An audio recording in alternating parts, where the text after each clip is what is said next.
Okay.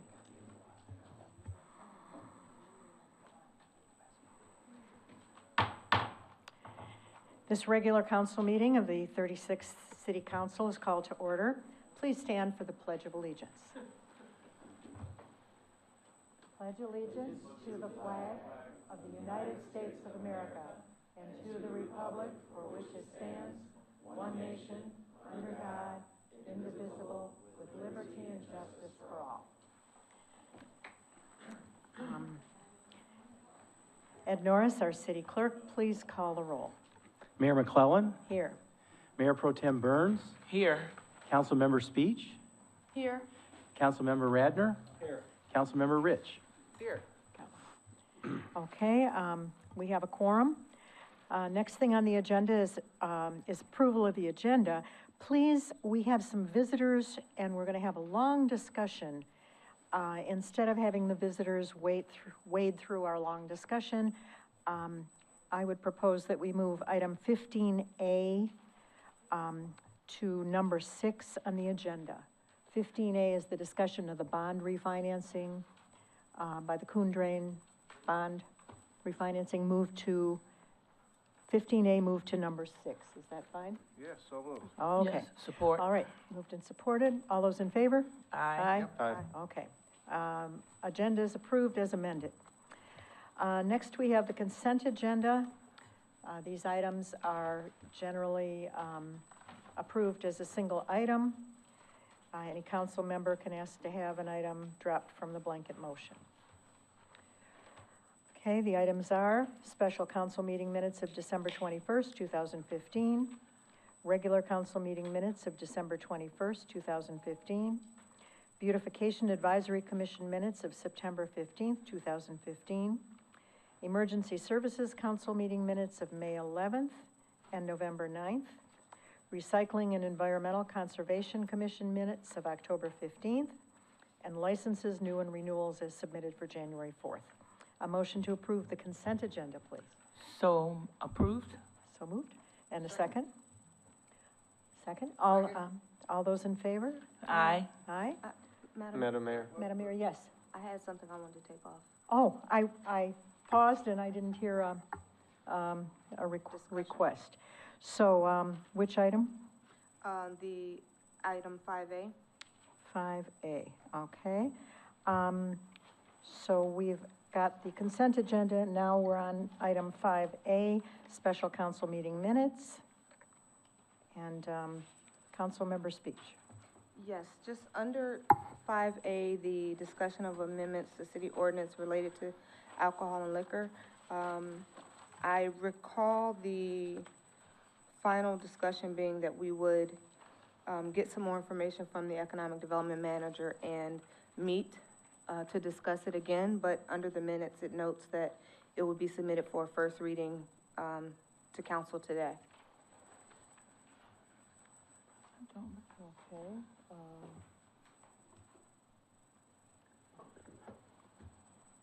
So I want to make a motion that So- it's changed, that it gets changed.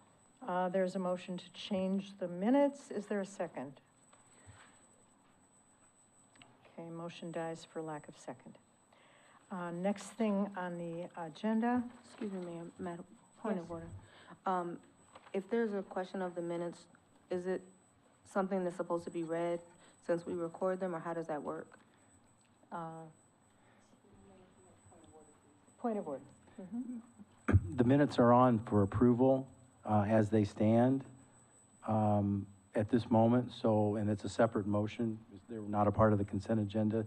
So it needs a vote up, yes or no. Up or down If not, on- then we'll come back with different minutes. So, a vote to, The motion that's still in order is that they need to be, the minutes are treated as a separate motion, and they have to be dealt with at some, so don't we have already a motion to approve the minutes? On the table? Madam Mayor? Yes. Yes, I think we have a motion to approve the minutes, and if I can, if there could be a little bit of discussion on that. Yes, discussion, please. My memory of our special meeting last week, whatever it was, 3 weeks ago, was that you made some changes, and we were gonna bring things up for first reading. However, and I'm still gonna vote to approve the minutes, because I don't think there's any need to change the minutes. When we bring it up for the first reading, if there are some significant problems, it might be appropriate at that time to bring a motion to postpone indefinitely, which is another fancy way of saying table, until the next meeting. Okay. But I don't know if there will be any significant problems, but I just want to make that point. We're going to have a lot of presentation and discussion about this issue, a lot of input on this issue. We need input from everyone to make a decision based on what's good for the city, and we're here to decide on actions to take as a city, knowing that there are differences of opinion in every group. And this is good because it has us examine things maybe more carefully than we would otherwise. Councilmember Speech. Yeah, I just wanted to, ask if anyone else remembered, saying that we were going to meet again. There were. Are we, Mayor Pro Tem? Yeah, I agree with Councilmember Rich. My recollection is that in the last special city council meeting, that changes would be made to the ordinance, and we would go ahead with the first reading today. That's my recollection. I wasn't under the impression we were gonna have another meeting for discussion. I'm just trying to understand, excuse me, I'm sorry, Madam Mayor, may I? I think we're going to have a lot of those presentations tonight, and we'll have a chance to look at it and discuss it and talk about it back and forth, and can, at that time, bring it up for postponement. I'm not talking about the presentations, I'm talking about the minutes at hand. The question is, I mean, we have recorded minutes, so if these minutes aren't correct, I'm trying to understand what the problem would be in checking them and making sure they're correct. I think they were checked today. The city clerk listened to the tapes. Can we have? Madam Mayor, if I Yes. might, if the minutes, if this body decides that they don't, that they want to check the minutes, they would just not approve these minutes, and we would go back to the drawing board. But that's something that the group would have to do. That motion is on the table right now. We didn't get a second on that. We didn't get a second on that motion. Madam Mayor, may I? Please. Okay, I think what happened here, and what's causing this confusion, is that there was a motion to approve the meetings, the minutes of 5A through 5G. At that point, Councilmember Speech made an objection to 5A, which requires 5A to be Taken, basically kicked out of that motion. right. So there still right now is a motion on the table for the approval of minutes 5B through 5G. And then if I understand it correctly, there's going to have to be a second motion to approve 5A. Mr. Norris, did I get that right? That is correct. I have a So vote, that's where we are right now. I have a vote that we did, Oh, so there already was a. that we did the consent agenda part, and we were on the, now, I am unclear whether that was seconded or not. I thought we got that one voted for, B through G, is that correct? B through G has been approved, but 5A 5A. requires a separate motion. Is that, do I understand this correctly? So now we need to approve, we need a motion to approve 5A? So moved. Is there Support. Okay. Oh, wait a minute, this is the discussion we already have open. So this is, We can continue with that discussion. continue with that discussion. So, Madam Mayor, Councilmember Speech. I know that the clerk has listened to the minutes already. Has the attorney listened to the minutes? No.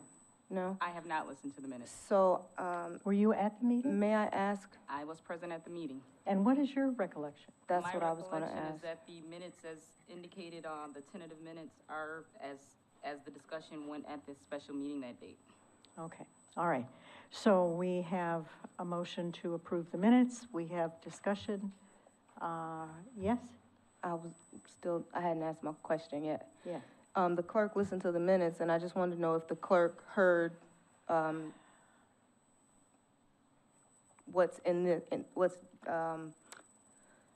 these records, indicated in the minutes, yes.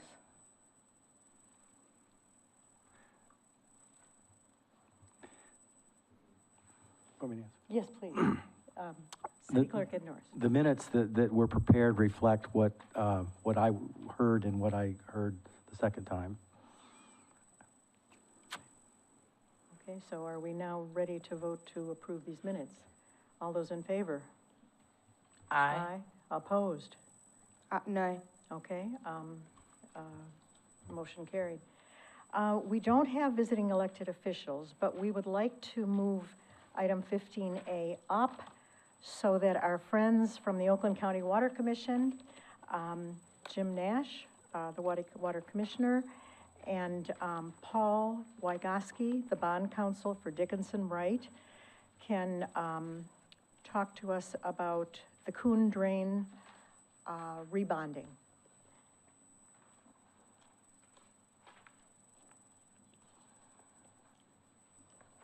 Well, I really appreciate that you inviting us here and letting us come a little early to speak to you. I'm just going to introduce myself real quick, Jim Nash, Water Resources Commissioner. I'm always here. If you ever need any questions answered or anything, please give me a ring. I can come by and talk to the council anytime. I'm always here available. I'm going to introduce Paul Wygoski. He's with Dickinson Wright. He's our bond attorney. He's going to talk about the what we're coming in tonight about, save you a little bit of money. So, thanks. Saving money is always a good thing. Good evening. It's good to be back before this council again. We did this a few months ago in connection with the city's refunding bonds that saved a significant amount of money.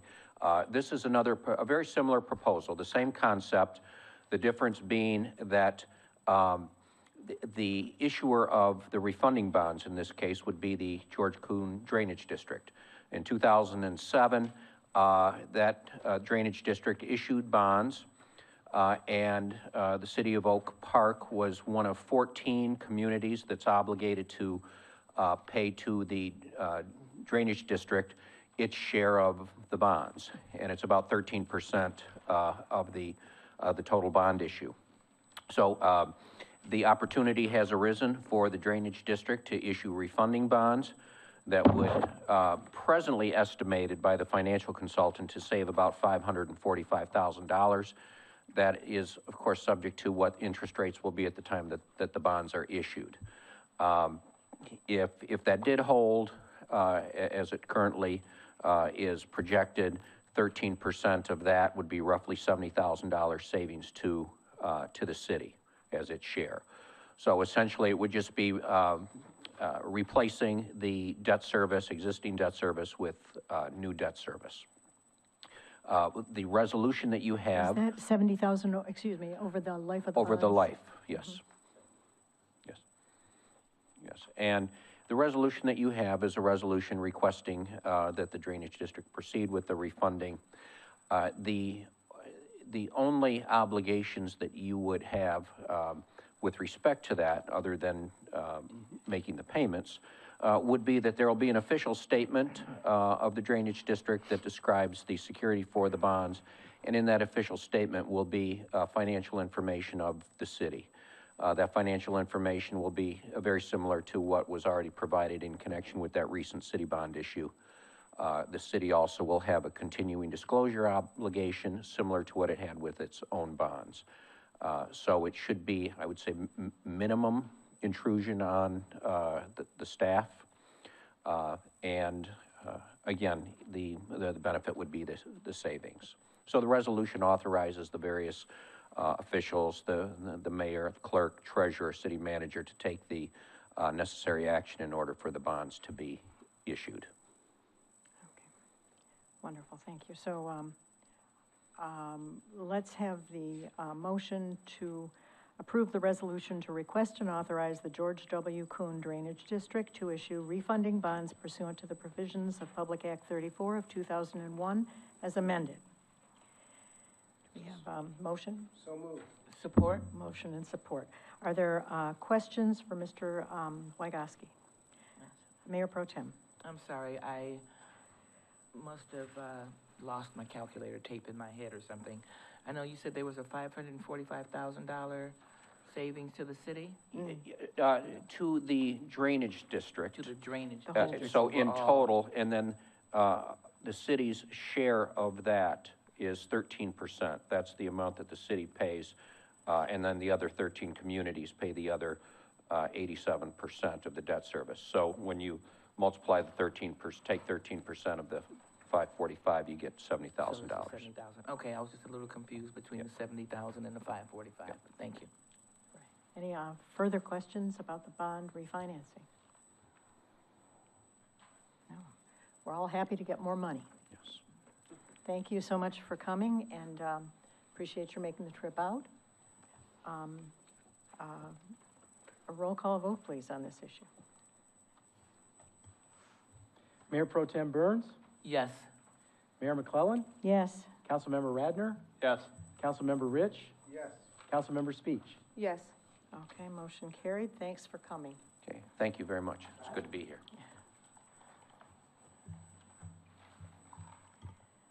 Okay.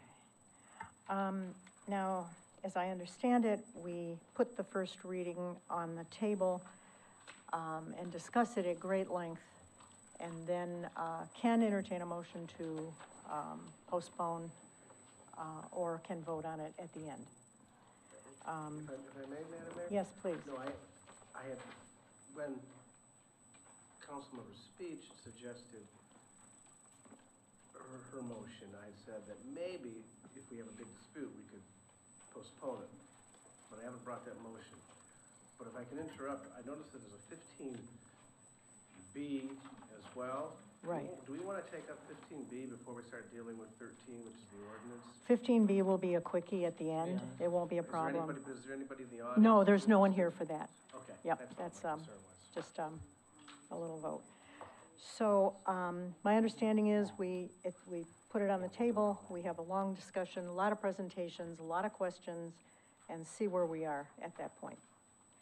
So we need approval for first reading of an ordinance to amend Appendix A zoning of the Code of Ordinances, City of Oak Park, Michigan, by amending sections 1930 of Article 19, Section 204 of Article 2, Section 702 of Article 7, Section 802 of Article 8, Section 1202 of Article 12, Section 1401 of Article 14. A motion to approve the first reading.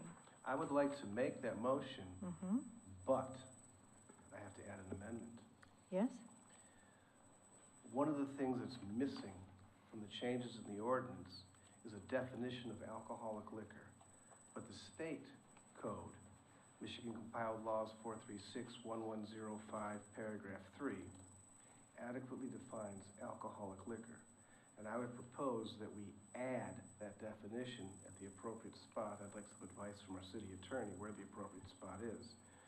I can read that definition. I think we put it on the table and second it, and then we can make those changes. That's the purpose of this meeting. is to make- Support. Okay, all right. My motion. Is that correct? That's fine. If you want, I can raise it by way of an amendment.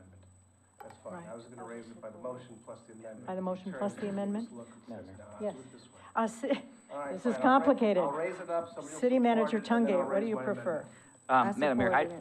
I don't, not speaking to that necessarily, but we do have a presentation that if we could, before we get into the nitty-gritty, if we could go through that Okay. and start it off. Okay. So before we vote for the first reading, let's hear the presentation. Good evening, Mayor, Mayor Pro Tem, and City Council members. Eric and I put together a quick presentation so that the citizens of Oak Park and business owners can get a feel for why we're doing this and what changes we are making.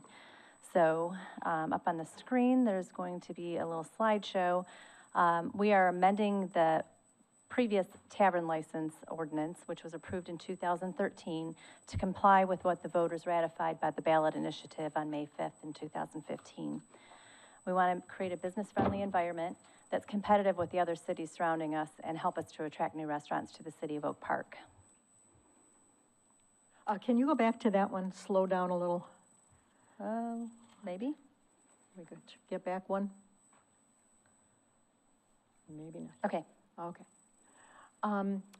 When I first started, just a little history, when I first started in, as mayor, as running for mayor, one of the things that motivated me to do that was looking around and deciding that our city didn't have the same economic development that other cities had going on. There weren't a lot of new restaurants coming, there weren't a lot of new businesses opening, there wasn't a lot of exciting new shopping coming, and I wanted to change that. And so the 2011 to 13 City Council wisely hired City Manager Eric Tungate because he has amazing history with economic development. And he started the Economic Development Department in order to bring business into Oak Park. So why do we care?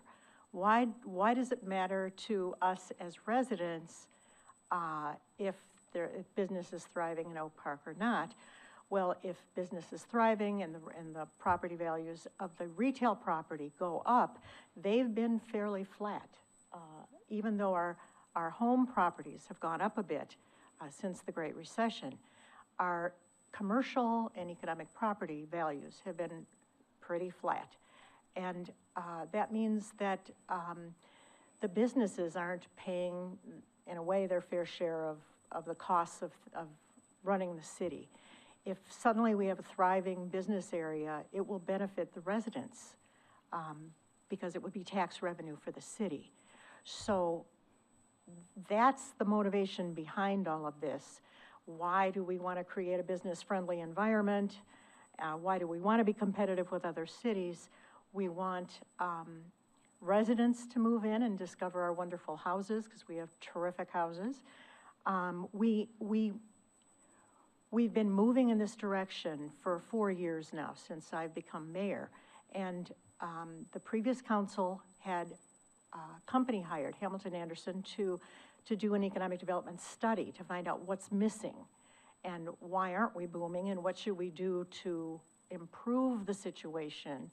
And they had pages and pages of very specific suggestions. And it's true, we don't have to take all of them, but we want the same thing. We want economic development, so we want to do what will bring economic development to the city. And one of the things is to bring restaurants in. Well, restaurants, Applebee's had come to Oak Park and looked around and opened somewhere else.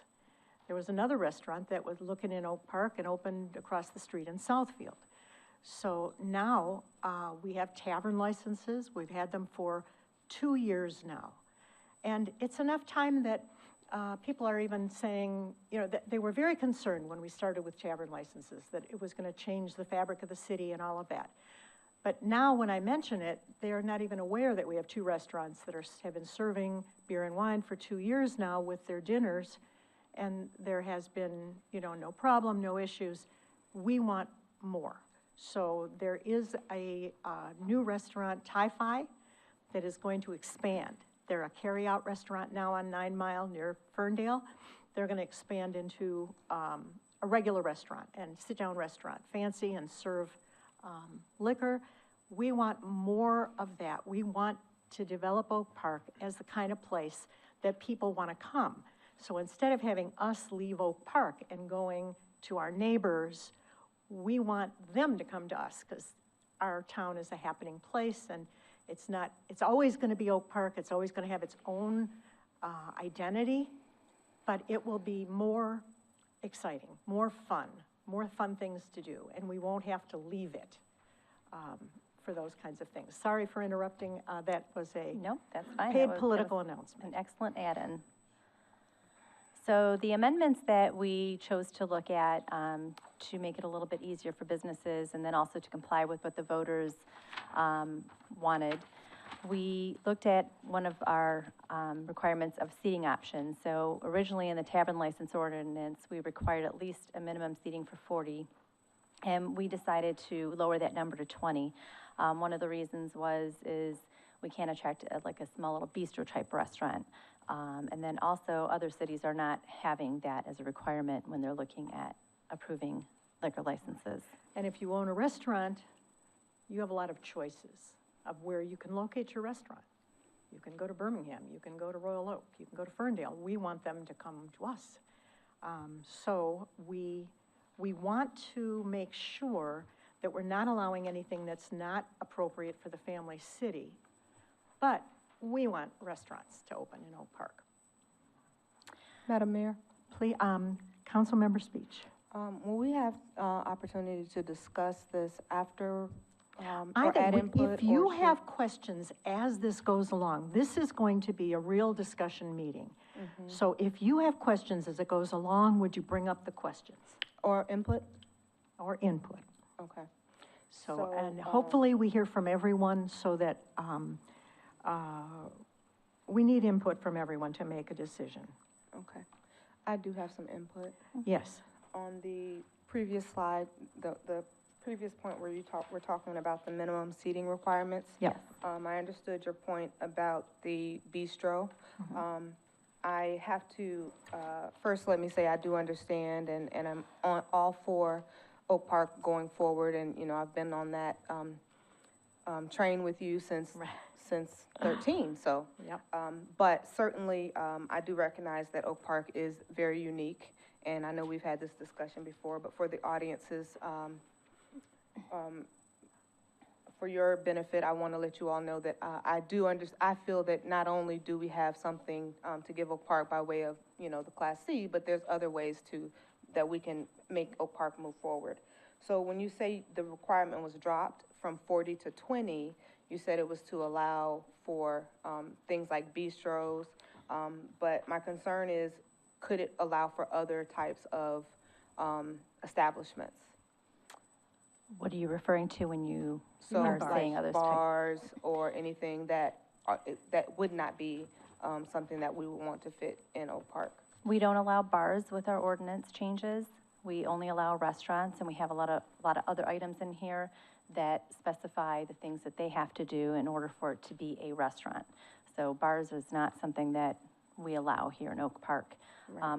And one other thing, with the lowering the number of seating requirements, we also have a lot of small commercial buildings in our city, and to allow the landlords of those buildings to fill them, they've had some interest in having some smaller establishments go in there, but because of their size, couldn't accommodate for 40 people to sit there, have a commercial kitchen in it as well. So that was another reason why we decided to lower that number. So these will be sit-down, Correct. eat-in restaurants, not takeouts, or? Yes, they have to have seating for 20 people, then that includes tables, chairs, et cetera. Restroom, everything? Correct.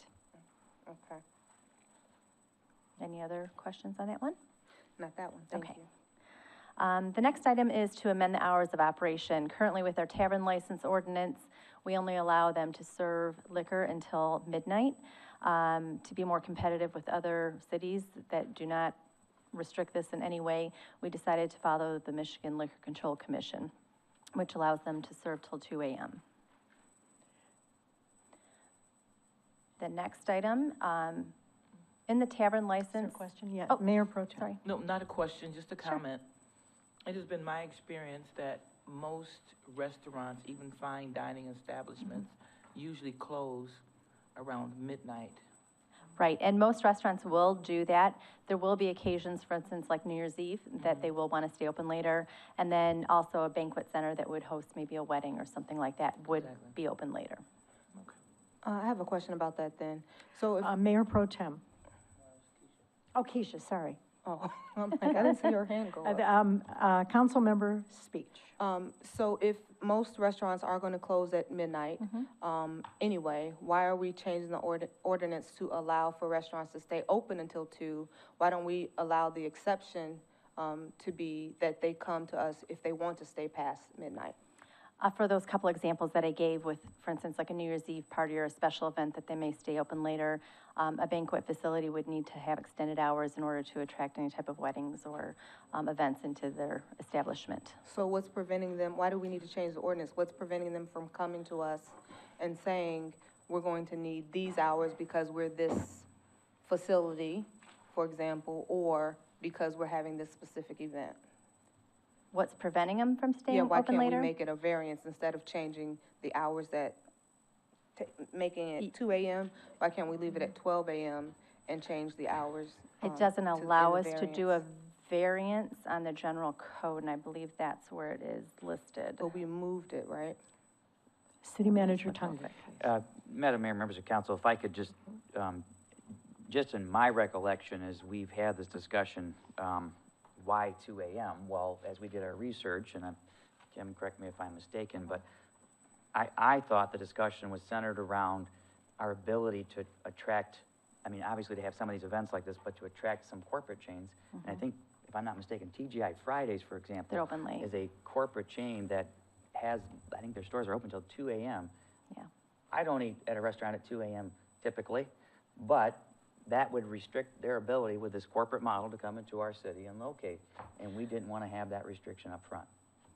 We also have a very diverse community here, and one of the cultures in this community, the way that they are is they stay up very late into the evening, sometimes to 4 a.m. So this would help for some of our diversity in our city for those types of citizens to be able to stay at the establishment past a certain Mayor hour. Pro Tem Burns.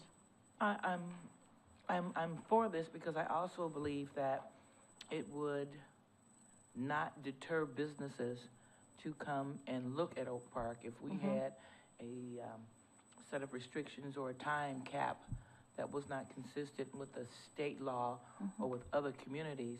I believe that some of the businesses would not look any further into moving into Oak Park. So Yeah, you're correct. I do believe that changing it to the Michigan State Code, I think is a good thing, and it won't deter businesses, but I think if we leave it at 12, it will.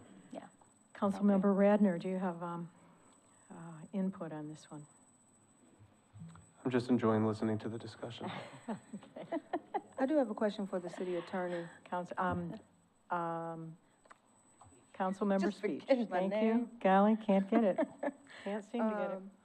Attorney Duff, is there anything that, if we change this to 2 a.m., and say we attracted some businesses, let's use the example that the city manager used, which is TGI Fridays. I happen to know, they do have until 2 a.m., but they're open more as, a club type environment after a certain time. So they have a cover charge and everything. But if they open and then they're not, and we have a 2 a.m. clause and we decide later, 2 a.m.'s not working for our community, can we then change our ordinance? And those restaurants that have already been here, can we make them change? City Attorney, please. Okay, it's a multi-part question, but for those entities that would have already been, I'll say, grandfathered in and granted a license to operate until 2 a.m., no, we would not then be able to change the ordinance and go back and limit the time for those entities. Okay, and so, I did know that, I knew the answer, but I wanted to ask it because I wanted to be clear, and for everybody to be clear, because I would rather err on the side of not changing something and having a variance than to never be able to change it if something didn't fit later.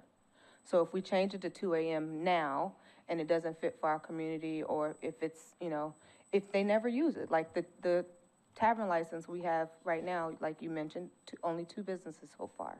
So if we change it to 2 a.m. and, nobody ever uses it, but we get that one group that comes in or one company and it's not a right fit for Oak Park, how do we then get them, how do we fix that? Or how do we prevent other companies from coming in that aren't fitting in with the community, noise ordinance and all the other things, and that we would have to kind of police basically after that. How do we prevent that? In my opinion and estimation, it would be to be very cautious in what we put into the ordinance in the beginning. Leave it at the 12 midnight, and then have a variance if there's anything that they would need for a special event. It's at the will of this council what they would like to do. The section that you're referring to is in our general code, which does not allow them to come and ask for a variance. The only time you can come for a variance is in front of the Zoning Board of Appeals, and that would have to be in section 1930, which is the zoning section of it. But So aren't we because it's in the changing general things now? code. The change and everything, that doesn't move it from one to the next. Is your suggestion to move it to a different, because it really doesn't fall under zoning hours of operation, but, I mean, it's at the will of the council if they want to move it to that. Is there another city that has a restriction that they can only No stay other open city. until 12? Yeah, no other city restricts the hours of So if you operation. are a restaurant owner, where are you going to pick? If you have a wedding and you have to come and specially ask for something special in Oak Park, but you don't have to do that anywhere else? What I other can't city is like imagine- Oak Park? What other what? What other city is like Oak Park in Michigan? She was stating that that would be a deciding factor. Instead of coming to Oak Park, they would go somewhere else. Right, but if they're comparing us to some other city, it's kind of, it's not a fair comparison. We need to direct the comments, it's a discussion, but still you need to direct the comments to the chair, please. Yeah, it would still be the same thing. We would be taken out of the runnings because of the restrictions that we have in place. Yes, you're absolutely correct. What Councilmember Burns is referring to is most times in the economic development world is a company is looking at you before you ever even know about it. And because of everything being available online, they're looking at our own ordinances and what we allow in the city. And if they take a look at it and they can't stay open past midnight, we're just checked off the list. We're not even considered past that point. So we wouldn't even know they're looking at us to be able to sell them on Oak Park and why we're unique and why they need to come and that type of thing. So yes, we would miss out on many opportunities, I believe. Okay, City Manager Tungate, please. Madam Mayor, members of council, if I could just, I don't want to speak on behalf of Councilmember Speech, but I think I do know where she's going, and it's obviously a sensitive thing for the community. And I think only in the event that there's a business operating that's an unsightly business. To me, and my reaction to this would be, do we have the ability to mandate their hours of operation, let's say, in the plan of operation? Could we put enough teeth in that to say, hey, our normal is, we do allow for 2 a.m., but this one is the kind of business we think more midnight is something we can work with. Is that something that we can do legally, City Attorney Duff? Legally, you have the discretion to approve the plan of operation consistent with, again, as this body chooses, but I'm not clear on your question. The ordinance still should state a definitive time, whether it is, again, the 12 o'clock or 2 o'clock, and it is this honorable body's discretion as to what you choose. But I mean, within the ordinance, I guess what I'm saying, and just again, a recommendation would be to allow for the statutory guidelines, which is up till 2 a.m.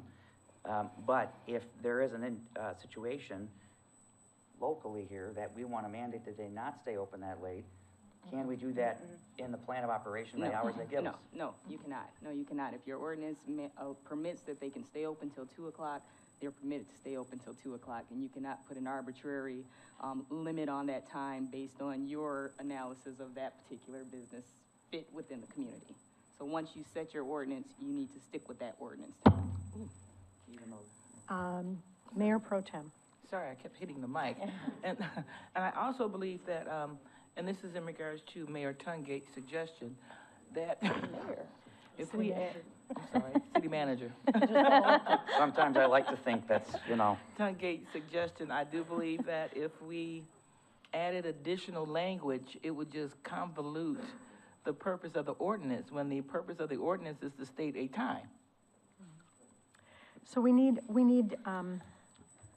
input. Madam Mayor, Yes, I'm sorry. If I could just add, I think of the analysis we did, Kim, and correct me if I'm wrong. Yes. Of the restaurants that we looked at, and granted, most of them were corporate chains. I can only think of one or two, I think, that even had the 2 a.m. hours. In the chains, a few restaurants that are owned, you know, maybe smaller chains, maybe like they have 2 or 3 operations. A few of them stayed open later, but not many. Can we hear from Councilmember Rich, input on this one? Well, my input's different. I want to have the motion come up, and then I want to propose my amendments. At that point, I'll speak. To the time? To the time? Yeah, the time of opening. The time of opening, I don't have any suggestions. Time of closing, hours Time of operation. Hours of operation, 12 o'clock or 2 o'clock.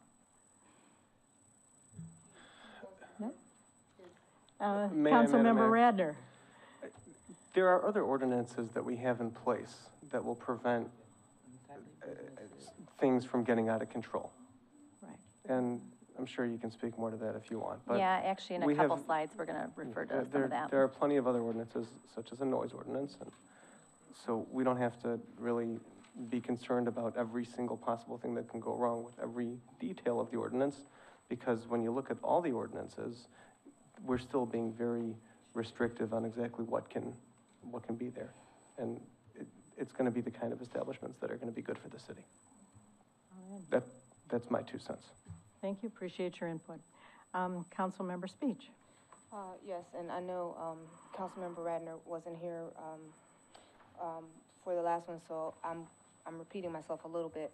I really feel strongly that whatever we do for this ordinance, should be something that is very clear and plain, and not, left to assumption by either the administration in the future or the council in the future. Anybody that's reading it now or 15 years from now should be very clear about it. And one of the things that I'm not clear on is if we leave it to, you know, okay, well, you can be 2 a.m., but really, you know, we know there's not going to be, you know, the right restaurants are going to come, or there are not going to be any problems, or we have great public safety, so the public safety is going to be there. None of those things are fixed things, but the policy is fixed. So I really, to my colleagues, I really feel like we should make sure that we err on the side of having as tight of a policy as possible. I don't want to deter businesses from coming here, but I certainly want the businesses that understand what type of community they're coming to be here, not just, you know, the people that want to stay open until 2 a.m. and do everything opposite of what our ordinances say, of course. But I think we have some quality people that are potentially looking at us. From what I hear, it's just a matter of tightening up the language. I don't think it should be left to assumptions or left to, assumptions or people's, you know what I mean. Madam Mayor? Councilmember Rich. Yeah, you did ask for my input. I do note this, 2 or 3 years ago, when the tavern license ordinance was passed, section 6.55 said restaurants shall stop serving at 12 a.m. I guess I kind of have to agree with Councilmember's speech. I got no problem with keeping that restriction. If we don't have that restriction, I can imagine that we would have bars that would be open late. Yeah, they're restaurants. But after a certain period of time, you know, people are buying the chicken wings and drinking the beer, and that's it. So it doesn't bother me to keep it at 12 a.m. City Manager Tungate. I wanted to just add a little insight. I think it was Councilmember Speech mentioned that we're talking to some potential restaurants to locate here in the city. I hope I'm not saying too much, but the 2 of them that I know of absolutely require us to follow the State Liquor Control Commission statutory requirement of 2 a.m. in order to come here. So that's part of this. We're not going to get them. And in order to do so, you know, we have to obviously follow that statute. So we would be losing two businesses that are lining up right now to move to Oak Park. And they are elegant businesses that we would like in Oak Park. How much more can? You're not, you need to. Madam Mayor? Madam Mayor, this is, council member, speech and then Rich. Oh, okay. How much can you tell us about, and I guess this would be for the city manager, I know you can't give us specifics about like who the company is, but as far as, you know, how large the franchise is, or, you know, what type of revenue you might expect to help the city, what can you give us, about these potential businesses? Well, obviously, I'm not going to say the name. And I wanted to clarify, I certainly don't want the public or our elected officials to think that the administration is ever keeping anything from you, and I'm not suggesting you're thinking that, but I wanted to clarify that. It's at the request of the private business that we do that, and that's in order to keep their company projections in line so that real estate values don't go crazy. Very common practice in the economic development world. One of the restaurateurs that we're talking to is it's not a corporate entity, but there are multiple other locations. And it is in my opinion, a game-changing place. It's literally a destination unto itself. I think the mayor, in my opinion, if you want it, was correct in saying that there are only a handful of places in our community, in the commercial areas at least, where we can say that. And I think this could be one of them, I mean, truly. And they have served that role in other communities that they've located. Okay. Mayor Pro Tem. Just to address Councilmember Rich. I believe when we passed the tavern license, that 12 o'clock timeline was given because, for one, we were new. That's something that had never occurred in Oak Park, and that's what the standard quo was. But since the residents of Oak Park has passed the Class C liquor license, now I believe it is time for adjustment of that ordinance for the reasons that we stated recently. We have to also remember that Oak Park is only so big. So we're not gonna get back to back to back, street to street to street businesses. And I do believe the changes we are making to the ordinance and then ones that we already have on file will give us a lot of control as to what type of businesses relocate or come to Oak Park, whether it be a chain or a corporate restaurant.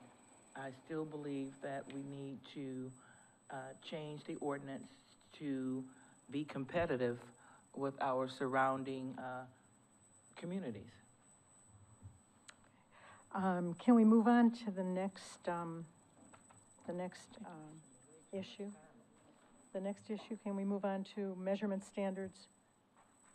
Sure. So in the tavern license process, you had come up with a unique measurement standard that no other community follows. Every other community just follows what the Michigan Liquor Control had come up with the 500-foot standard rule near a place of worship or a school. The tavern license that you created here in Oak Park also included parks that it couldn't be within 500 feet of, and the way you measured was a little different. You took the furthest point of the property, measured 500 feet to the next furthest point of the property of the one that wanted to have the liquor license. So we suggest that you make the amendment to do the measurement standards. Can you talk a bit about the map and why we felt that this wasn't working? We had a map of the places that were left after you had the 500 feet requirement. And they were few and far between, few places left. Yeah, we did not have very many locations that qualified with the measurement standard that we had in place. And by just changing it to follow the Michigan Liquor Control Commission, their measurement standards, adding one additional restriction on our end that it couldn't be an adjacent property unless the place of worship or school allowed them to get a liquor license, opened it up for a lot more properties. For instance, the Armory site currently did not qualify based on our old standards of measurement standards. So, for that reason, alone, I think it's in good practice to change our measurement standards so that we can open it up for more locations to qualify for the license. Lincoln Center, for instance, didn't qualify. Two of our main commercial areas that we want to redevelop don't qualify currently. So, how are we protecting the schools and the churches? We're still following the 500-foot rule. We're just measuring the way every other community in the state does. And then we're also adding an additional restriction that if it did fall within the 500 feet, if it's a property that's immediately adjacent to it, it still does not qualify. That's something that we're adding just for Oak Park because there's a few areas in the city that are located to certain places of worship because of the size of the properties would qualify, but we still didn't feel it was appropriate to be right next door. Now, if that place of worship or school that's adjacent to it were to give written notification to say they don't dispute the liquor license, then we could grant it, but they would need to do that in written notice. Okay. Is there any discussion about the standards near a church or school? Okay. The next item that we looked at was in the tavern license process, we had a 90-day review of revenues and also a 1-year review. It's not really feasible to ask a business every 90 days to give us their financials so that we can review that 50% of their gross sales are for food. That is one of the items that we put in here to ensure that it is a restaurant, not just a bar. So we are going to do that at an annual review when they come to us to get their license renewed through the city. Any questions there? Okay, so originally they put in a 90-day review and businesses don't keep their books that way and the city couldn't go and check them out every 90 days anyway, so once a year annually, they will be checked for this to make sure. Correct, right, and we did that through the renewal of the last tavern licenses last year when we renewed the 2 that were out there right now. They provided us their annual books for us to take a look at that. Okay, City Manager Tungate. Just think one, real quick, on the annual review, and again, as you say, we've done that with 2 of our licensed establishments. It also provides, as you know, as part of the review process, it provides an opportunity for us to go back and say, hey, have the Public Safety Department been called to this location at all during the course of the year? If we find that there's prevalence of these kinds of issues, then we have the ability, City Council has the ability to say, we're not gonna renew this license, and we're gonna make a recommendation to the LCC that their license will be taken away. And this is annually the opportunity to do that. Don't we also have a contract with the business, like Birmingham does? Yes, we do. We have a plan of operation, and I know during our last work session that council wanted that to remain, and that's another layer of our opportunity to go back and we require it be notarized and signed and legally executed in order to the business maintains what they suggest they're going to do. So the contract isn't something that's common in every city, but there are some cities that use that contract option, like Birmingham and I think Pleasant Ridge. Well, being intimately familiar with it, because I was here when we did the tavern license ordinance and included that, we did model that. I don't know if Pleasant Ridge was one of them. I know Birmingham was. We did model that extra layer after some of those kinds of communities, and we did actually add a few layers to ours. But it was in that same mindset to go back in the annual review as part of a total package. We were forcing them to include their business plan, updated business plan, revenues, whatever it may be, and look at it annually for discrepancies. Is there any discussion about the annual review? Council member speech. Yes, when you say that you have an opportunity for, to look at whether public safety had went out and all these things coming together, when do you all check that information, or how is that all congregated? Councilmember speech, it's exactly the same way as we do like a special event permit application. Each of the respective departments look at it, monitor it, and provide a recommendation. If it doesn't meet muster in any of them, then obviously there's an issue, a discrepancy that needs to be addressed. And that's for the annual one now. That is correct. I was under the impression that if you had a contract, it was easier to get rid of a disturbance in a restaurant than if you didn't have the contract. Because Birmingham did that with they allow bars, so there were 2 bars that turned into wild bars, and they got rid of them because they had this contract. And contract law is easier to deal with. Can our attorney speak to that? I will just comment that that is accurate, that if we do have an actual contract in place between the parties, these are 2 parties negotiating to an agreement, it is easier to enforce that contract if there is a breach. So yes, we do have that requirement. We are recommending we keep that requirement in the ordinance. And I don't think there's any recommendations to change that. We would only make the changes based on what we make, And just for with the the annual ordinance review. changes. Anything further on this one? Before we get to admission fees, I noticed that there's a lot of things where we're moving them from the general code to the zoning or back and forth. Can our city attorney explain why were they put there in the first place and why are we moving them around? Why all of the moving? Right. Well, unfortunately, I cannot explain why you all put them there in the first place because I was not here at the time.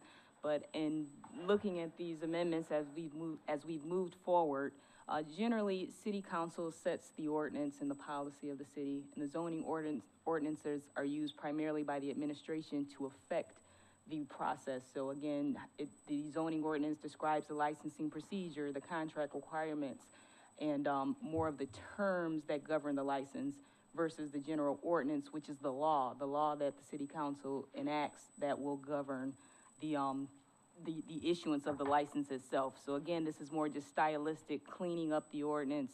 Again, once the Class C liquor license were approved by the ballot, we just took a comprehensive look at the general code and the zoning ordinance and made an effort to ensure that they are all clear and that they are, again, speaking to, if it's a policy issue, it's in the ordinance. If it is an administrative function, it's in the zoning section.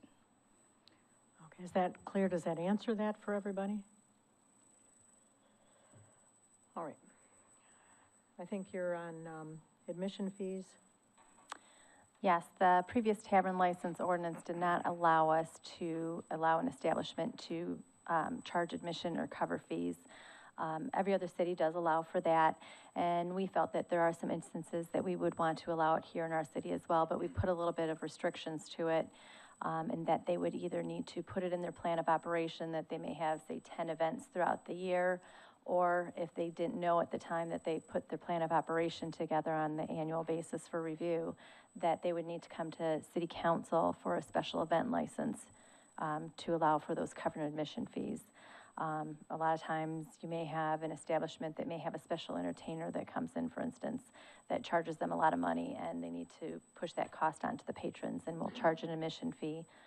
Most recently on New Year's Eve, many places charged a set fee, $50 or whatever it might be for dinner and entertainment. So it would allow us to be more competitive with other cities and allow our businesses to thrive. Okay, discussion or input on any of this? Council member speech. Yes, I am actually in favor of keeping the ordinance like it is, where we do not allow the cover charges or admission fees, and that we're clear in stating that we don't do either, except that we will allow for the business to come before the council and request a variance. For example, for up to half of the weekend, half of the weeks in the year. So limiting the amount of time that a variance could be offered for it.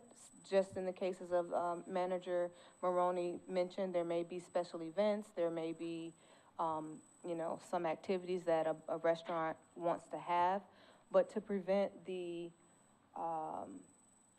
possibility of an establishment hosting anything after hours or anything that may get around the ordinances that are already in place. And I do know, there are ways to get around, some of these ordinances. We spoke about this, myself and, Manager Maroney and the, city manager just before this meeting, but, I won't point out any specific venues, but there are establishments that are actually restaurants that we go and we eat in, and you would not believe what they turn into after a certain time, because that may not be your cup of tea. But the fact is, we have to be very careful about the language that we put into these things, and that we're very specific about it, so that, those types of things don't happen here. So if we say that we do not allow cover charges, or admission fees, except that they can come, but they're welcome to come to the city and ask for a variance, then, I would be in favor of that.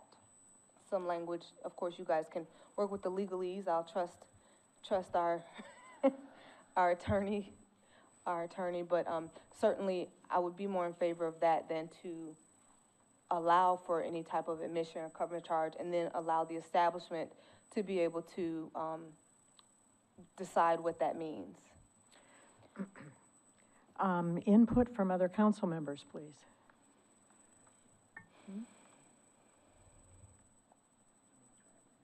Feeling no? Okay. Just to clarify something, it is in general code, this requirement, so it can't be something that they come and ask for a variance for, because it's not in the zoning portion of, the ordinance, if I'm correct, is that right? So I think when we decided to allow it with the plan of operation that city council approves, where they describe what they're charging the admission cover charges for, or going through the special event license that city council approves, that was how we were going to, let them come to you for that final review of what the actual event is, and if it is something we would want here, not for, them to determine. City Manager Tungate. I just wanted to speak to Councilmember Speech's concerns. We did have a discussion. The one thing that I would say, and part of this emanated from a discussion with Councilmember Rich, and I think if you want my 2 cents, I think it's the proper way to do it. The crux of all of it is going to be in the level of specificity that we require them to provide us in either their special event permit application or in the plan of operations. And then it's also going to be in our ability to enforce what has been granted to them. And I know that as part of the liquor statute, we do have regular public safety checks required as part of the state law on these licensed operations. But again, this isn't unique to Oak Park at all. Many cities around us and otherwise, around the country even, who have liquor licensed established restaurants or clubs or whatever they are, it does put an additional level of administrative overview on whether it's public safety or the administration. It's the reality of getting more businesses. I mean, that's how it works. Councilmember Speech. Yeah, just as a point of clarification, I want to be clear, it's actually not in general code right now. It's a recommendation to go into general code, correct? Yes. Okay, so right now it's in zoning code, so if we don't approve it like it is, then it absolutely could be something that so your recommendation for the, to move the zoning, I think it's 1930D, section 1, 1930D, it was to be removed, to move it over to general code, then that would make it impossible for us to do that, but it's not in general code right now. So right now, we can say,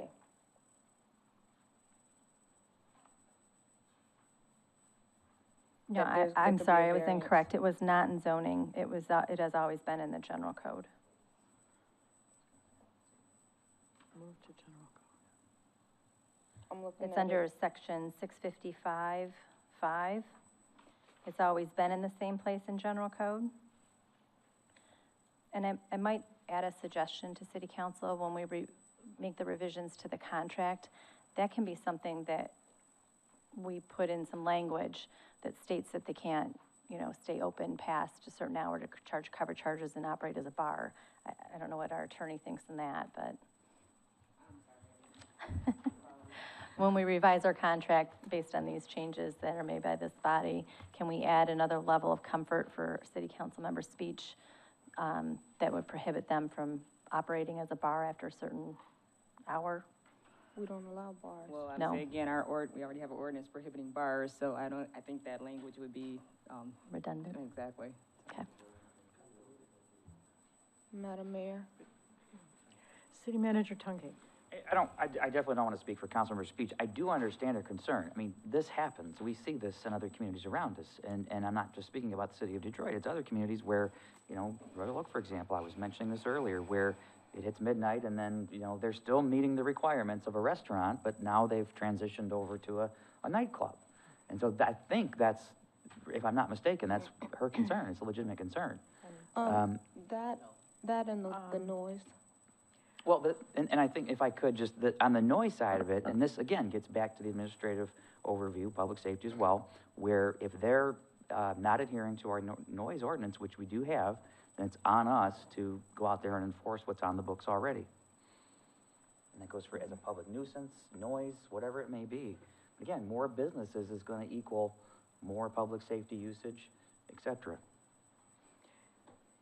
Is that something that's in the contract? In the contract as far as what? Not opening as a bar later? I mean, that would be a question for our city attorney. I don't know if they're meeting all of the other requirements. I mean, who's to say, you know? I have not seen a specific contract, but again, I would envision that the hours of operation are specifically listed in there because they have to submit a plan of operation, which will list, again, their restaurant, what they're serving, their hours of operation, and all the details of that entity that will be incorporated into the contract. And again, what I hear is mostly concerns about enforcement. So we already have the laws on the books. It's just gonna be a matter of if and when any situations occur, that we are actually responding to them and enforcing them. And I don't think we, to date, have had an issue. And quite frankly, I think it's difficult to sit here at this time and presuppose what may occur. It is, again, just a matter of ensuring you have your laws in place and then they're enforced moving forward. City Manager Tunge. I just wanted to just add one more thing that just occurred to me too. And I'm not able to get my hands on the language in the terms of the menu items. Does it make things more comfortable if we say that they're required to continuously serve those menu items? May I? Councilmember, Rich or Radner? Rich also. Unless there's a really, really good reason to do that, I'd be very cautious about telling a company how to operate. Right, right. Yep. Should we go to what is guaranteeing that we are having restaurants only in the city of And Oak this may ease some of city council's concerns. We have a lot of things on the books already that, hopefully they'll get it back up there, that prevent a nightclub or something from operating in Oak Park. So one is the plan of operation review. When they come to apply for the liquor license, they give us their plan of operation, which states their hours, what type of food they're gonna serve, their menu. It kind of outlines the whole, not business plan, but how they're gonna operate their business on a daily basis. So that's something that we review before we approve their liquor license. It's on our books already. We don't allow for nightclubs or strip clubs, so. The other item is we need to make sure that they have at least 10 food menu items and a culinary kitchen, so they can't just have. How did we pick 10? Just curious. I was not here then. Okay. I can say that there are a few other communities that have that same standard, so that could be why.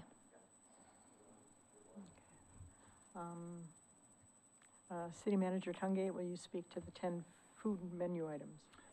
Manager Maroney's correct in the way I remember it. That's what we did. We did a comparison of other communities around us.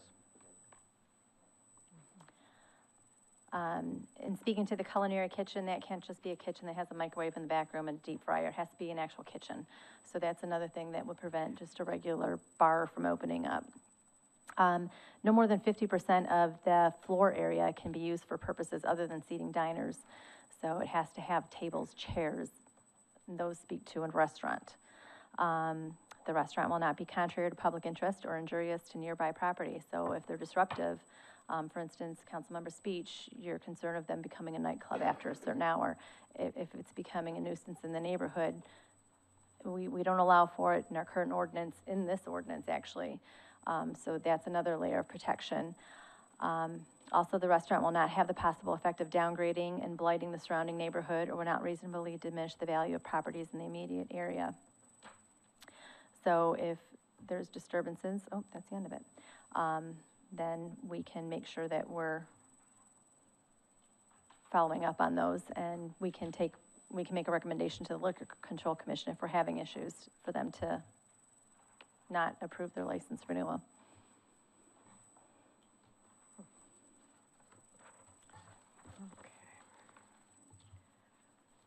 Okay, thank you for that. We can now, if you like, go to item 13A and take a look at the changes specifically. We, I think, dealt with these issues. Point of order? Yes, I think we need a motion on 13A. 13A.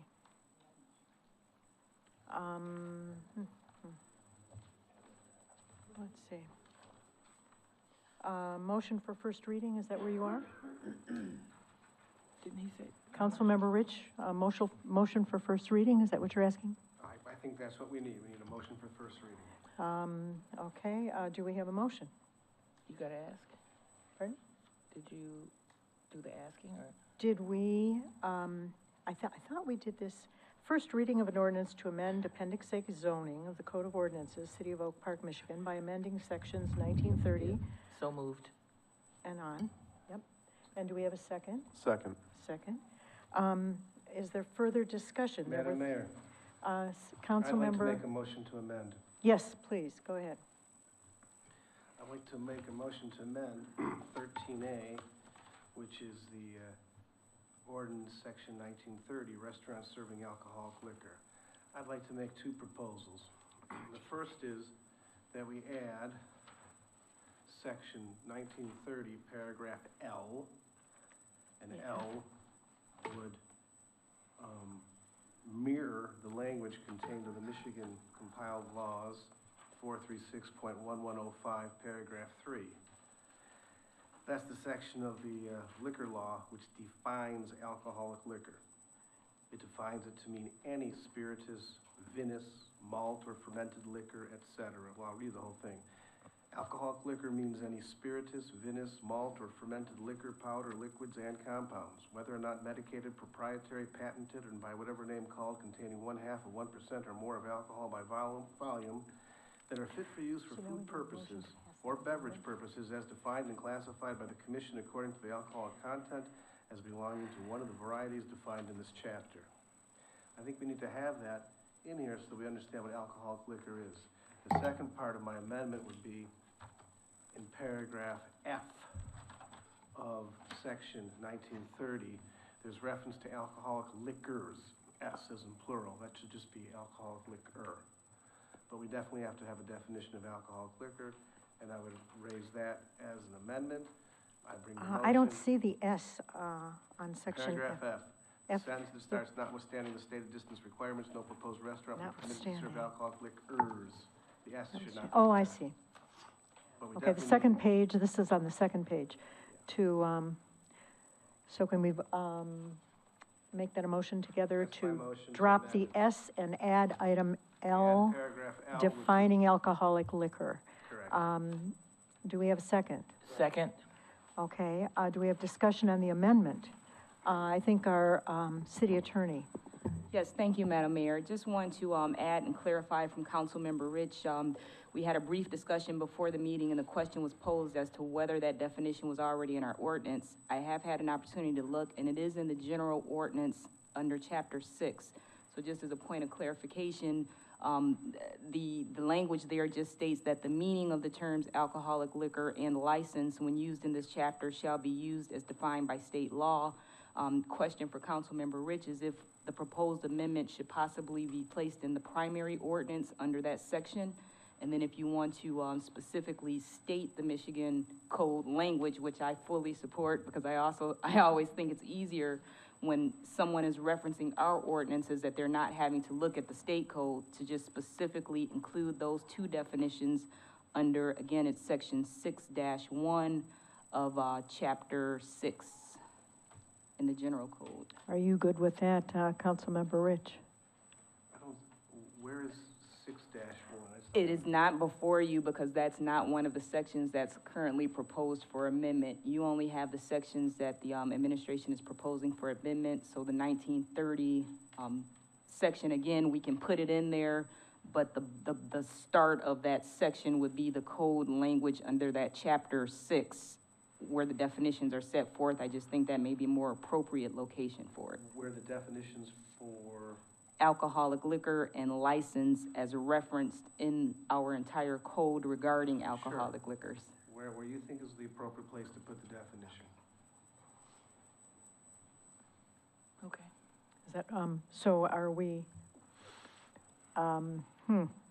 procedurally, I'm not sure where we are here. Madam Mayor, I made the motion. The maker, do you want to change that motion from item L to chapter 6? Correct, And still omit the S from alcoholic liquors? correct. Under section 1930F. Now, do we need a second and a? And I think Mr. Radner has seconded. Yeah, I did. I Mayor Pro seconded it. Tem. Seconded. And any further discussion to that one? No. Roll call vote, please. Mayor McClellan. Yes. Councilmember Radner. Yes. Councilmember Rich. Yes. Councilmember Speech. Yes. Okay, that, so the Mayor- amendment carries. Mayor Pro Tem Burns. Yes. Yep, the amendment carries, sorry about you. Now, I think as a point of order, the next thing is somebody has to bring a motion to approve the first reading of 13B. We need a I vote. think we have to, Mhm. are they done? Madam Mayor, we need to complete the vote on the amended 13A. The amended 13A. Are these all the amendments to 13A then? I No, thought the we The were vote going wasn't along. completed? What do we need? I thought we just voted on his. We just, A roll call vote? we just took a roll call vote on the amendments. Is there might be further amendments, Oh. so should we wait until? Call a question on 13A. 13A. Call the question. Okay, 13A. Let's see. 13A. To vote on the whole thing now. Is that correct? Yeah, Yes. that's what we need to do now. Yes. Okay. 13A as amended. Right. Okay, do we, so we had a motion from. Support. We got motion and support, roll call. Madam Mayor, it's already motioned and seconded, so we need a vote. A vote, please. A roll call, please. Oh, question. Question. Discussion? Mhm. Once the question's been, point of order, I believe, point of order to the city attorney, once the question's been called, I believe that no further discussion's allowed. That is correct. The motion has been moved and seconded. So there's no discussion on this whole amendment? We just held extensive discussion on the entire amendment. We had discussion on his.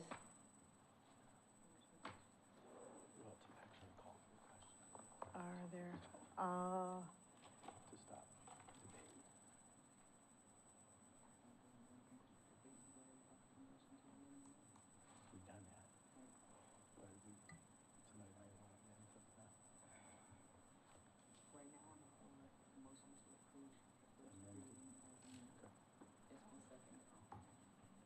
I think we did, but what if there's another amendment? Okay. As a point of order, the clerk is advised that there has been a motion on the proposed first reading of the ordinance as amended. It has been seconded, and there is open discussion on this at this time. Open That's what I discussion. thought there was. On the, as amended now. Madam Mayor, I'd like Uh, to call the question, Yes, yes, to vote. please. Now will require a two-third vote of council to call the question. 2/3 vote of council. Support. Move. Vote. Okay. Yes. Okay, Wow. All right, so you, roll call vote then, I guess. To call the question. Okay. See if you have two-thirds vote. Councilmember Radner. Yes. Councilmember Rich. Yes. Councilmember Speech. No. Mayor Pro Tem Burns. Yes. Mayor McClellan. Yes, The debate is closed. okay. So now are we on B? Question. Right. Ready to call the question for 13A amended.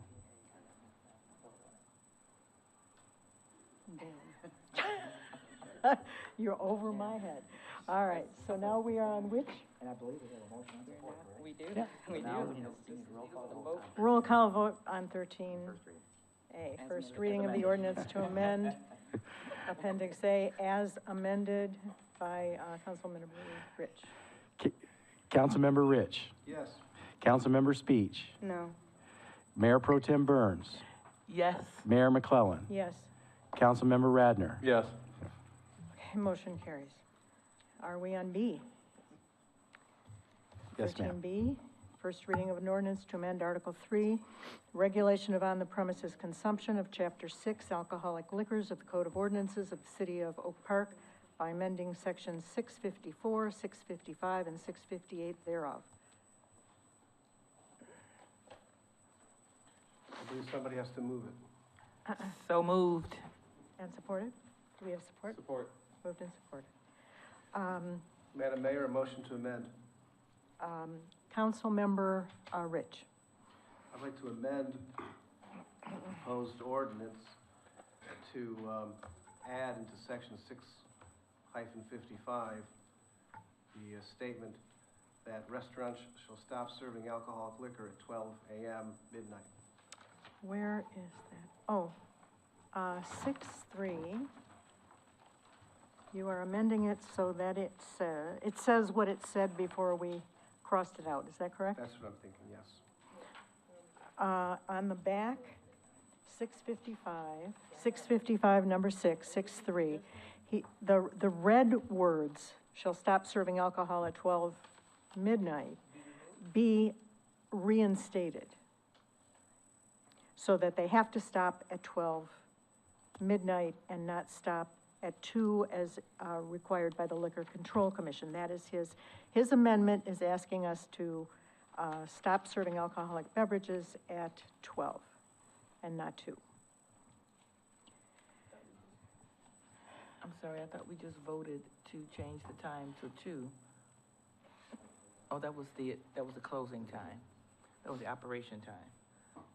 I think the same concerns would apply. Madam Mayor, point of order. I don't think there's been a second yet on my motion to amend. Once there's a second, then there could be discussion. Okay, we got a parliamentarian. So do we have a second on this motion to stop serving alcoholic beverages at midnight? Support. Okay, there's a motion made and supported. Discussion. Madam Mayor? Councilmember Rich. He's Radner. Radner, well, I can't tell your voices. I cannot tell your voices if I'm not looking. And we look so similar, too. Yes, yes, you do. Both have glasses. Sure. As we had extensive discussion about this, it seems that there are adequate things in our ordinances and adequate ordinances that address the issues that are raised by an establishment being open those extra 2 hours. So I don't think this is necessary. Thank you for your input. Any other input? Mayor Pro Tem. I agree with Councilmember Ratner. I think I tried to state that earlier in a crazy kind of way. Okay. So we are voting on the amendment that will require alcoholic beverages to stop being served at midnight. Are we ready to vote? Ready. Roll call, please. Councilmember Speech. Can we read the motion again? Restaurants shall stop serving alcoholic beverages at 12 a.m. midnight, are required to operate consistent with the hours established by the Liquor Control Commission for such establishments, or is that the correct reading? Madam Mayor, no, if I may. Councilmember Rich. Yeah, my amendment was that simply to say restaurants shall stop serving alcoholic liquor at 12 a.m. midnight. Period. Got it, got it. So, period after the red words, and not the rest of the sentence. Yes. Yes. On the roll call vote, I believe, is what. Roll call Roll vote call on the, this is the amendment that was made. Okay. Yes. Councilmember Speech. Yes. Mayor Pro Tem Burns. No. Mayor McClellan. No. Councilmember Radner. No. Councilmember Rich. Yes. Okay, That motion the failed. motion failed? Correct. His failed. Okay, that's right. Call the question. You want to vote on 13B as amended? Support. Not as amended, as it is. Oh, as it is, without the amendment, correct. Support. Okay, discussion? Madam Mayor, there's no discussion on that. Roll call, please. Well, we're voting on to call the question. Mayor Pro Tem Burns. Yes. Mayor McClellan. Yes. Councilmember Radner. Yes. Councilmember Rich. Yes. Councilmember Speech. Yes. Okay. So now we're ready to vote on the 13B. ordinance. You bet. Okay, do we have it on the table? It's on the table. So it's just the vote. Okay, roll call, please. Mayor McClellan. Yes. Councilmember Radner. Yes. Councilmember Rich. Yes. Councilmember Speech. What is this vote on? 13B. Oh, no. Okay. Motion carried? No. Heard from Councilmember Speech. Councilmember Speech. I said no. Mayor Pro Tem Burns. Yes. Okay, we got a carried motion then. Okay. Restaurants are welcome to Oak Park. We will be extremely careful. We have our Public Safety Director in the back, and we are charging him with keeping order in the city and keeping us the family city. We have one more item, and then we call it a day. Community and Economic Development, item 15B. Madam Mayor, members of council, if I could call Manager Maroney back to the podium to help us go through 15B, which is a request to approve an application for a facade improvement grant. Thank you. So we had an application submitted to us by Dr. Mark Wolfson, who is opening a new dental office at 26601 Coolidge. He is planning to make major renovations to the building and improve the facade of it. His total project estimate is about $123,000. About $45,000 of that will go directly toward facade improvements, including new doors, stonework, an awning, windows. And he has submitted one bid so far. We are requesting that he submit a second bid before it is approved, but we're asking that City Council approve it based on him coming back with at least one more bid to the Economic Development Department prior to releasing the funds of $2,500. I've submitted before you too some before and after pictures of renderings of what he anticipates the building to look like. I believe City Clerk Ed Norris gave you new pictures because the ones that were in the packet were not very clear. Okay, we need to approve the request to, we need to approve the facade grant in the amount of $2,500. So moved. Support. Support, discussion or questions? Looks beautiful. Yeah, yes, it does. This is a wonderful thing, the facade grant. This is our second Correct. Facade grant. We hope there are going to be 1,000 because it's making the city look better. Madam Mayor, if I could. City Manager It's even- Tungate. Just real quick, it's even better that these are not city funds, these are privately raised funds that are being used towards this program to enhance our city. Right. Do we have a motion? And a second? Okay. Further discussion? No? Roll call, please. Councilmember Radner. Yes. Councilmember Rich. Yes. Councilmember Speech. Yes. Mayor Pro Tem Burns. Yes. Mayor McClellan. Yes. Madam Mayor, members of council, that completes the city manager report for the evening. Thank you. Thank you so much.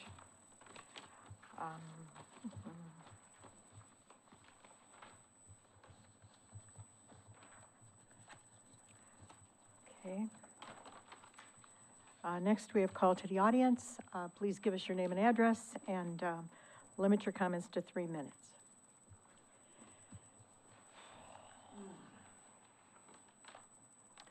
My name is Joyce Bannon. I live at 10611 Troy. I'm going to start out with being an observer of this city council meeting. I was very much appalled at some of the attitudes that people had up there on the board to the other members. I did not appreciate it, and I'm sure anybody who was watching it did not also appreciate it.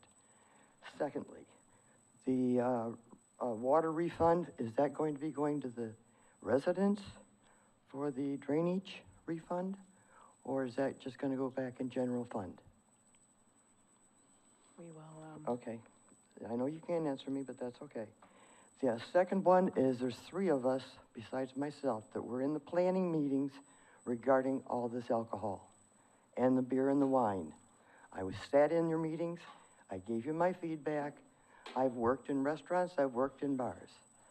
Okay, when you work halls for banquets, they stop at 12 o'clock.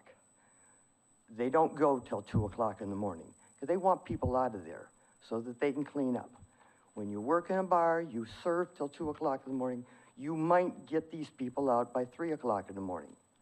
I'm well aware of what this is. Now, I sat through the meetings, I've sat through every council meeting since the 1st of the month, and I find it very upsetting that things are being changed now to go to 2 o'clock in the morning. It's unnecessary as far as I'm concerned, and I'm sure there's other people. The other thing I'd like to say is the beer tent that we proposed back last summer, it was because Ferndale, Berkeley, and Royal Oak have beer tents. And I said that then, they don't allow beer and wine in their parks either. We allowed it in ours. I know they didn't take place because people didn't come up with the money. But we have Oak Park Boulevard that we can close. We don't have to close 9 Mile and Coolidge to put up a beer tent if you so choose to have a beer tent and not put one in our public parks. And that's what I've got to say. Thank you. thank you. City Manager Tungate, would you speak to the water refund question? I would direct that question to the Water Resource Commissioner. Is here?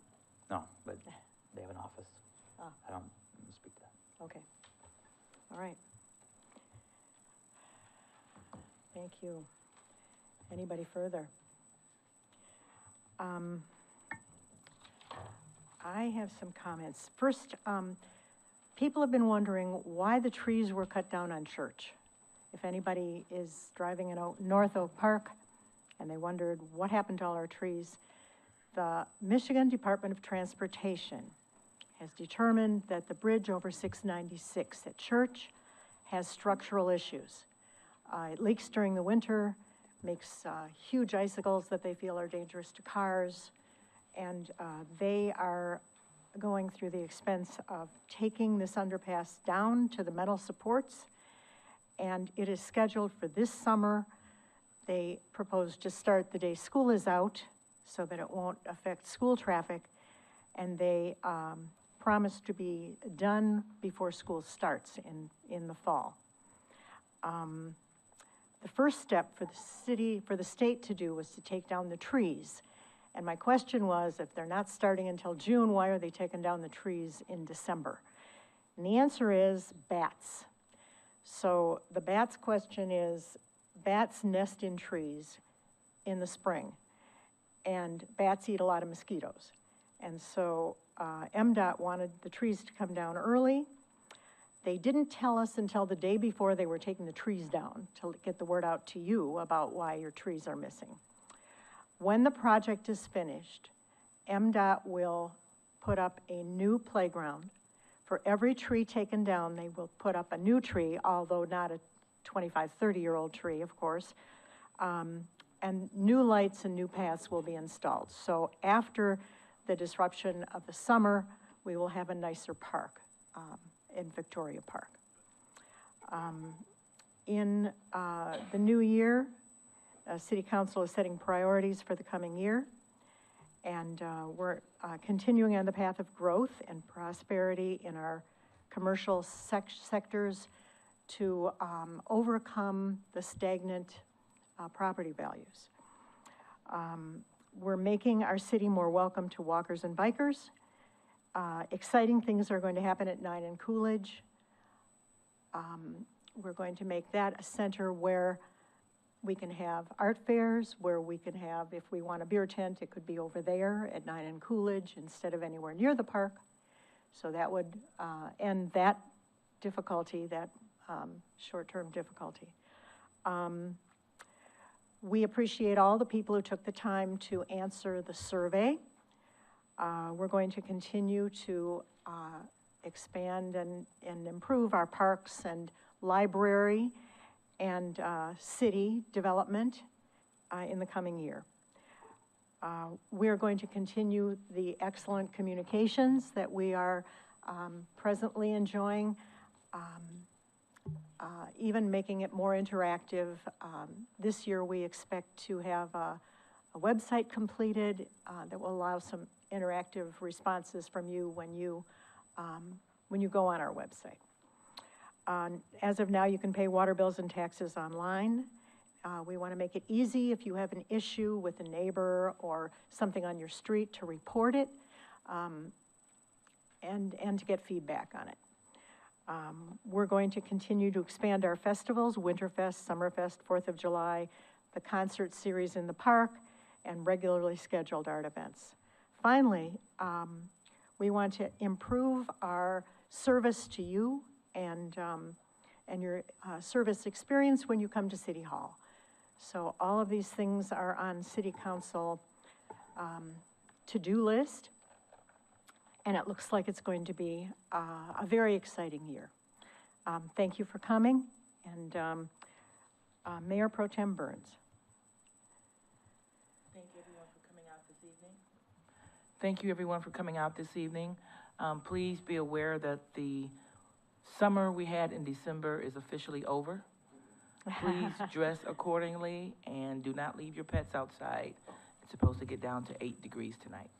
Be safe going home. Thank you.